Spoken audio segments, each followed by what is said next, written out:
Alright guys, स्वागत है आपका इस वीडियो में। तो मुझे पता है यार, काफी समय हो चुका है, 10 दिन से ऊपर हो चुके हैं। अल्टीमेटम की कोई वीडियो नहीं आई थी और इसके पीछे एक सिंपल सा रीजन है, जो कि है बदलता मौसम। ठीक है, गला खराब चल रहा है यार, और ये चीज आपने टोक्यो रेवेंजर की वीडियो में भी देखी होगी। मेरा गला काफी खराब था, उसके बाद और ज्यादा खराब हो गया था, इस वजह से वीडियो नहीं आ पा रही थी। चलो आज का बहाना तो हो गया। एनीवे चलो यार, वीडियो शुरू कर लेते हैं, ठीक है ना। और बाकी बातें वीडियो के एंड में करेंगे। चैप्टर की शुरुआत में हमें यहाँ पे गारो का सीन दिखाया जाता है, जो कि यहाँ पे बैंक के डोजो में जा रहा होता है। वो यहाँ पे यही सोचता है कि इतना समय हो चुका है और अभी तक उसको ये समझ नहीं आया कि कोई इंसान इतना ज्यादा ताकतवर कैसे बन सकता है। वैसे देखा जाए तो गारो भी पास्ट में हद से ज्यादा ताकतवर बन चुका था और वो खुद एक कॉस्मिक बीइंग बन चुका था, लेकिन इसके पीछे यहाँ पे गॉड की शक्तियों का हाथ था। भले गारो की वो सारी मेमोरीज जा चुकी थी, लेकिन कोर की वजह से उसकी सारी की सारी मेमोरीज वापस आ गई है। इतनी ज्यादा ताकतें होने के बावजूद वो साइटामा का सामना कर पा रहा था, लेकिन अंत में आके साइटामा ने उसको हरा ही दिया था, जिस चीज से यहाँ पे वो काफी ज्यादा चिढ़ा हुआ है। और बेसिकली वो बस एक एब्सोल्यूट ईवल बनना चाहता है। वो कोई सही रास्ते पे नहीं था, लेकिन बैंक के साथ बातचीत करने के बाद वो काफी अलग तरीके से चीजों को देखने लगा है। उसे समझ आने लगा है कि वो अपनी शक्ति का इस्तेमाल लोगों की भलाई के लिए कर सकता है। लेकिन कहीं ना कहीं अभी भी उसके दिल में बचपन की वो बातें हैं कि कैसे जब उसको बच्चे परेशान किया करते थे और हमेशा उसको मॉन्स्टर बना के उसको पीटा करते थे। इस दुनिया में हीरोज को हमेशा ऊपर का दर्जा दिया जाता है और मॉन्स्टर्स की हमेशा हार होती है, जबकि आजकल के हीरोज अपना रास्ता बिल्कुल पूरी तरह से भटक चुके हैं। यहाँ पे जब गारो बैंक के डोजो में आता है तो वो देखते हैं कि सामने एक छोटा सा बच्चा है, भाई वो खेल रहा होता है। वो जल्दी से यहाँ पे पीछे हट जाता है और तभी यहाँ पे हमें दिखाया जाता है कि सामने मॉब है, ठीक है। और मॉब भाई खुशी खुशी यहाँ पे गारो की तरफ भाग के आने लग जाता है और गारो कहता है हे मेरे तरफ आने की जरूरत नहीं है, दूर रहो मेरे से। यहाँ पे भाई मॉब आके जल्दी से गारो के पैरों को पकड़ लेता है और एक तरीके से झपट लेता है उसको। और यहाँ पे गारो चिल्लाने लग जाता है, अरे बैग ये क्या है तुम्हारे कपड़े में, इस अजीब सी चीज को मेरे से दूर करो, बचाओ मुझे बैग। तो यहाँ पे बैग आता है और वो कहता है क्या हुआ मेरे बच्चे, इतना चिल्ला क्यों रहे हो, छोटे बच्चों की तरह डर गए तुम तो गारो कहता है मेरे को बच्चे पसंद नहीं है, कहीं तुम्हारी नाजायज। कौन है ये बच्चा? तो बैंक कहता है अरे ये तात्सुमाकी का बेटा है मॉब, उसको किसी मिशन पे जाना था इसलिए मैं इसका ख्याल रख रहा हूँ। तो गारो कहता है अच्छा तुमने अब बेबी सिटिंग भी शुरू कर दी है या फिर इसको यहाँ पे तुम डोजो में मार्शल आर्ट सिखाने वाले हो? यार क्या समझ आएगा उसे अभी इस उम्र में। तो बैंक कहता है अरे कैसी बातें कर रहे हो गारो, तुम्हारे सर पे तो नहीं लगी? तो गारो कहते हैं नहीं, बस इतनी डरावनी चीज को देखने के बाद मेरा होश उड़ गया थोड़ी देर के लिए। बूढ़ा आदमी, मैं तुमसे एक बात करना चाहता था। मैं मानता हूँ कि तुम्हारी सारी बातें सही है, मुझे अपनी ताकतों का इस्तेमाल दुनिया की भलाई के लिए करना चाहिए, लेकिन वो मैं विलन बन के भी तो कर सकता हूँ ना। मॉन्स्टर एसोसिएशन के दौरान मैंने अपनी ताकतों की मदद से जाने अनजाने में हीरोज की मदद की थी, या फिर मैं कहूँ इंसानियत की मदद की थी। मैं तो बस ये दिखाना चाहता हूँ कि मॉन्स्टर्स और हीरोज कोई भी मेरी ताकतों के सामने नहीं टिक सकते हैं। तुम्हारे कहने पे मैं अब हीरो हंटिंग नहीं करूंगा, लेकिन अभी भी एक इंसान है जिससे मुझे अपना बदला लेना है, उसको छोड़ के मैं किसी हीरो को हाथ नहीं लगाऊंगा। और बात रही मॉन्स्टर्स की, तो कोई मॉन्स्टर भी मेरे आगे नहीं टिक पाएगा। तभी यहाँ पे लिली और फुबुकी आते हैं और लिली चिल्लाती है और कहती है ओ माय गॉड ये तो हीरो हंटर है, ये यहाँ पे क्या कर रहा है? तो फुबुकी कहती है चिंता मत करो, गारो बैंक का डिसाइपल हुआ करता था, भले वो बीच में थोड़ा हाथ से निकल गया था, लेकिन अभी उसके होश ठिकाने आ चुके हैं। तो यहाँ पे फुबुकी मन में कहती है कि हाँ वैसे भी साइटामा ने इसकी अकल ठिकाने लगा ही दी होगी और मुझे नहीं लगता ये फिर से ऐसा कुछ करेगा। तो फुबुकी यहाँ पे मॉब को उठा लेती है और कहती है चलो चलो चलो ये अंकल बुरे हैं, इनसे दूर रहो। तो गारो यहाँ पे हंसता है और कहता है हाँ बुरे, क्या बकवास कर रही हो। दूसरी ओर यहाँ पे हमें डॉक्टर कुसेनो का सीन दिखाया जाता है और वो कहता है कि हे जेनोस अपनी आंखें खोलो। तो यहाँ पे जेनोस फाइनली ठीक हो चुका होता है, लेकिन इस बार यहाँ पे डॉक्टर कुसेनो ने एज़रोथ की टेक्नोलॉजी का इस्तेमाल करके और उसके कुछ खास बॉडी पार्ट्स और उसके कोर का इस्तेमाल करके उसको पूरी तरह से मॉडिफाई कर दिया होता है। और यहाँ पे जेनोस की ताकत काफी ज्यादा हद तक बढ़ चुकी होती है।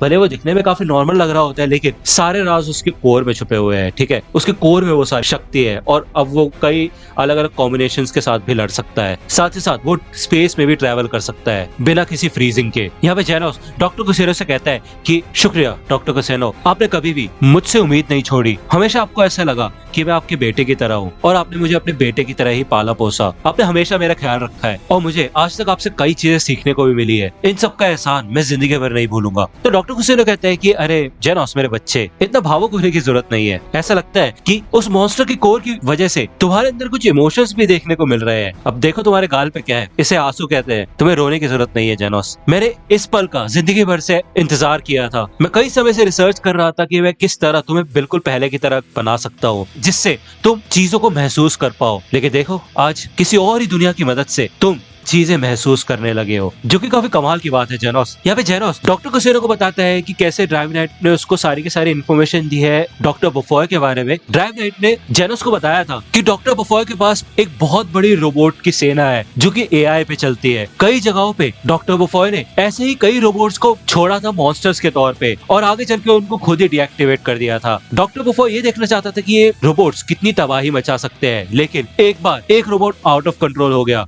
जिसने मेरे टाउन को तबाह करके रख दिया था। इसमें डॉक्टर बफॉय की गलती है कि उन्होंने अपने रोबोट्स को टेस्ट करने का गलत रास्ता अपनाया, जिस वजह से मैंने अपने परिवार को खो दिया और अब मैं पीछे नहीं हटूंगा। मैं अपनी फैमिली का बदला लूंगा क्योंकि उस आदमी को सजा मिलनी चाहिए। तो डॉक्टर कुसेनो कहता है कि हे जेनोस, शांत हो जाओ, तुम्हें गुस्सा होने की जरूरत नहीं है। मुझे पता है कि तुम्हारा गुस्सा होना जायज है, लेकिन ये ठीक नहीं है जेनोस। मुझे पता है कि तुम्हें बुरा लग रहा है और इतने सारे इमोशंस एक साथ तुम्हारे शरीर में आ रहे हैं, लेकिन तुम्हें अपने ऊपर कंट्रोल करना होगा। तुम एक अच्छे इंसान हो, तुम ऐसे किसी की जान नहीं ले सकते, ये गलत है। तभी यहाँ पे भाई साइरेंस रिंग होने लग जाते हैं और ये जो हेडक्वार्टर्स टाइप होता है डॉक्टर कुसेनो का, इसमें यहाँ पे एक ब्रीच डिटेक्ट होता है, यानी इधर दरवाजा तोड़ के कोई अंदर घुस के आ चुका है। यहाँ पे तभी हमें दिखाया जाता है कि भाई 3 रोबोट्स भाई दीवार तोड़ के अंदर आ जाते हैं इस रूम के, और ये रोबोट्स यहाँ पे जेनोस के ऊपर टारगेट लगाते हैं और बेसिकली इनका टारगेट जेनोस ही होता है। हमें यहाँ पे पहले का सीन दिखाया जाता है डॉक्टर वोफॉय के लैब का, जो कि यहाँ पे साइटामा के बारे में रिसर्च कर रहा होता है। वो यहाँ पे साइटामा का बैकग्राउंड निकालने की कोशिश करता है, लेकिन उसको साइटामा की फैमिली के बारे में कुछ ज्यादा पता नहीं चलता। वो देखते हैं कि यहाँ पे हमेशा साइटामा के साथ एक एस क्लास का हीरो डीमन साइबोर्ग रहता है,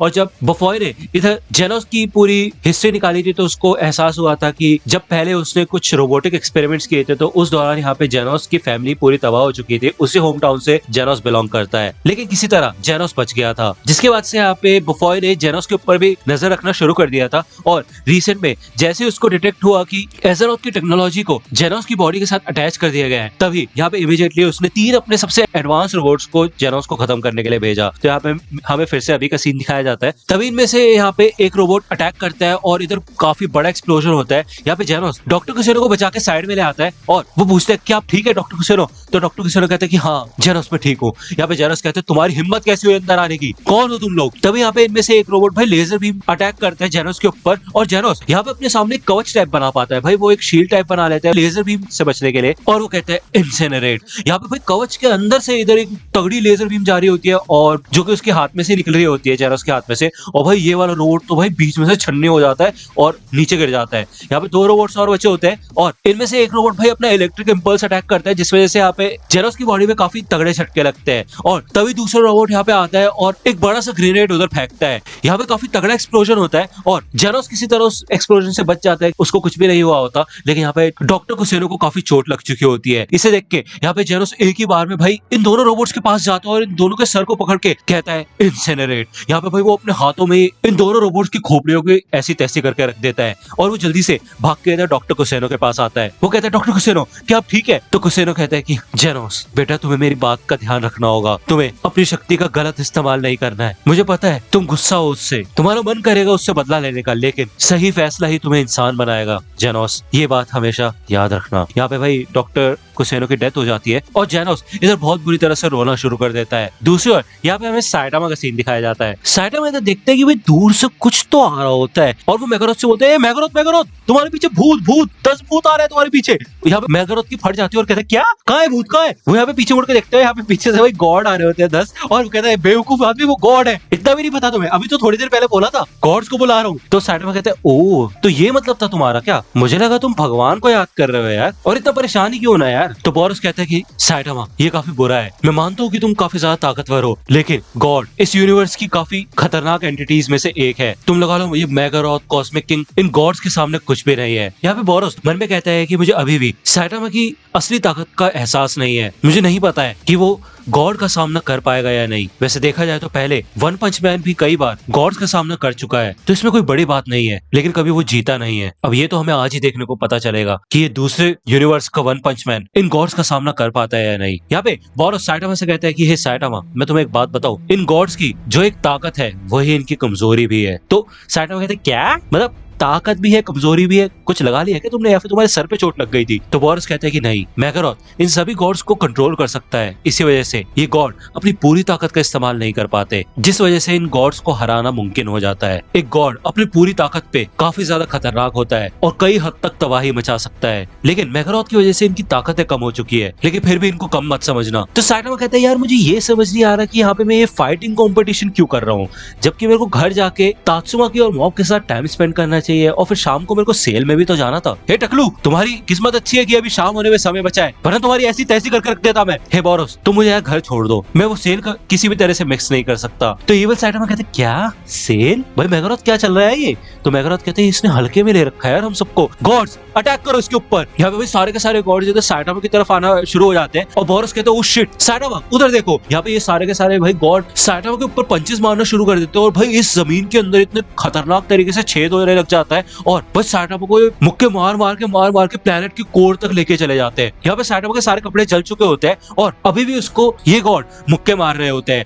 और प्लेनेट की दूसरी ओर से बाहर निकालते हैं। भाई यहाँ पे साइटामा स्पेस में होता है और ये सारे के सारे गॉड चारों तरफ से साइटामा को घेर लेते हैं। साइटामा उनमें कहता है कि ये तो बुरा है, मैं इनकी मूवमेंट्स को भी ट्रैक नहीं कर पाया, लगता है सीरियस होने का समय आ चुका है। Serious series consecutive serious punches. यहाँ पे भाई ये सारे के सारे गॉड समझ भी नहीं पाते, लेकिन इतने में भाई साइटामा फुल स्पीड में यहाँ पे इनके ऊपर मुक्के मारना शुरू कर देता है और ये गॉड साइटामा को पकड़ने की कोशिश करते हैं, उसके ऊपर अटैक करने की कोशिश करते हैं, लेकिन भाई साइटामा उनकी पकड़ में नहीं आता और भाई एक के बाद एक 10 के 10 गॉडों को निपटाना शुरू कर देता है। यहाँ पे मैगरोथ ये लड़ाई देख रहा होता है और वो कहता है कि मानना पड़ेगा ये सच में है तो काफी ताकतवर। इविल साइटामा कहता है कि क्या बात है, कुछ तो दम है इस बंदे में। यहाँ पे तभी एक गॉड को एक ओपनिंग मिलती है और वो भाई साइटामा को बहुत तेज मुक्का देके मारते हैं, जिससे कि भाई साइटामा उड़ता हुआ जाके सूरज के सबसे नजदीक वाले प्लेनेट के ऊपर जाके क्रैश करता है। यहाँ पे साइटामा कहता है कि कितनी गर्मी हो रही है इधर और मैंने कपड़े भी नहीं पहन रखे। ओ सूरज इतना बड़ा कब से हो गया यार। तभी ये सारे के सारे गॉड यहाँ पे इस प्लेनेट के ऊपर आते हैं और ये लोग यही कहते हैं कि हार मान लो, तुम हमसे कभी नहीं जीत पाओगे। इधर बोरोस टेलीपैथिकली साइटामा से कांटेक्ट करता है और वो कहता है कि हे साइटामा, जैसा कि मैं तुम्हें बता रहा था कि गॉड्स को खत्म करना काफी ज्यादा मुश्किल है और क्योंकि मैगरोथ उनको कंट्रोल कर रहा है इस वजह से एक चांस बन सकता है कि तुम गॉड को खत्म कर सकते हो, यहाँ तक कि सभी गॉड्स को एक साथ खत्म कर सकते हो। ब्लैक होल ऐसी चीज है जिससे ये गॉड्स बच के बाहर नहीं निकल पाते, लेकिन दिक्कत की बात यह है कि सबसे नजदीक ब्लैक होल अभी हमसे तकरीबन 100 लाइट ईयर्स दूर है, जहाँ तक पहुंचने के लिए हमारी जिंदगी निकल जाएगी। बिना प्रॉपर स्पेसशिप के तुम वहां तक नहीं पहुंच सकते और इन गॉड्स को वहां ले जाना भी कोई आसान बात नहीं होगी। तो साइटामा कहता है कहना क्या चाहते हो तुम? बोरोस कहते हैं कि सीधे शब्दों में कहूं तो इस सौर मंडल में 4 प्लैनेट्स हैं। इसका मतलब ये है कि इस सौर मंडल का सूरज तुम्हारे सूरज से काफी ज्यादा छोटा है। तुम्हें पता है ब्लैक होल्स बनते कैसे हैं? जब भी किसी सितारे की मौत होती है तब एक ब्लैक होल का जन्म होता है। हर स्टार का एक कोर होता है, जब उसमें एनर्जी खत्म होने लग जाती है और वो मरने की कगार पे आ जाता है तब उसमें काफी तगड़ा एक्सप्लोजन होता है जिससे एक ब्लैक होल बनता है। दिक्कत ये है कि ऐसा करने के लिए काफी ताकत का इस्तेमाल होता है और सूरज में से भी काफी एनर्जी निकलती है।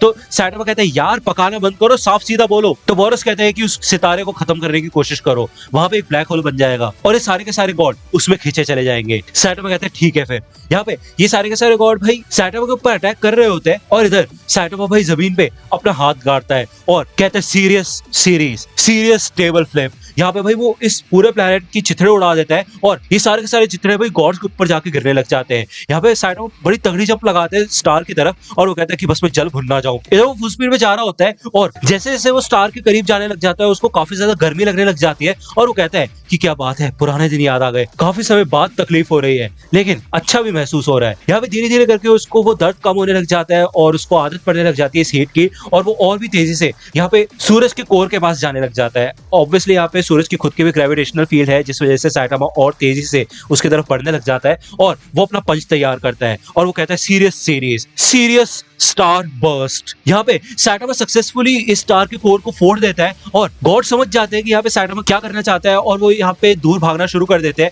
और साइटामा इस एक्सप्लोजन से भाई काफी दूर उड़ता हुआ जाता है, लेकिन बोरोस यहाँ पे उसको पकड़ लेता है। यहाँ पे ये सारे के सारे गॉड भाई भागने की कोशिश कर रहे होते हैं लेकिन हमें दिखाया जाता है कि यार ये ब्लैक होल सिर्फ और सिर्फ गॉड्स को अट्रैक्ट कर रहा होता है और काइंड ऑफ उनके बड़े मास की वजह से, क्योंकि वो बहुत बड़े हैं इस वजह से वो इजिली इधर उस ब्लैक होल की तरफ अट्रैक्ट हो रहे होते हैं और एक एक करके यहाँ पे सारे के सारे गॉड भाई ब्लैक होल के अंदर चले जाते हैं और मैगरोथ और इवल साइडो भी खड़े होकर बस देखते रह जाते हैं, इनका कुछ नहीं होता। अब क्योंकि यहाँ पे सूरज तबाह हो गया है लेकिन उसके बावजूद यहाँ पे ब्लैक होल बन चुका है जिसकी ग्रेविटी की वजह से अभी सारे के सारे प्लैनेट्स वही के वही होते हैं, वो ना ही दूर जाते हैं और ना ही पास आते हैं, वो थोड़ा बहुत हिल चुके होते हैं, यहाँ पे पूरा तहस नहस हो चुका होता है सब कुछ। और मैगरोथ को ये सब देख के काफी ज्यादा गुस्सा आता है और वो कहता है कि मैं तुम्हें छोड़ूंगा नहीं। यहाँ पे वो साइडो के ऊपर अटैक करने के लिए आगे बढ़ते हैं लेकिन तभी इधर कॉस्मिक किंग आ जाता है और कहता है बस बहुत हो गया तुम लोगों का खेल, शांत हो जाओ, तुम इंसान, बोरोस, वन पंच मैन, मैगरोथ जल्द से जल्द मेरे पास आओ। तो दोस्तों आज की वीडियो के लिए सिर्फ इतना ही। मुझे उम्मीद है यार ये चैप्टर थोड़ा अलग है, लगा होगा आपको, थोड़ा मजा आया होगा इस चैप्टर में। मैं कोशिश कर रहा हूँ खींचने की स्टोरी को अच्छे से, जितना डिटेल में लेके जा सकता हूँ स्टोरी को, जितनी ज्यादा इंटेंस बना सकता हूँ चीजें, कोशिश कर रहा हूँ ज्यादातर डीपली चीजें ले जाने की। और एक चीज मैं आपको बता दूं, सीक्रेट है ये,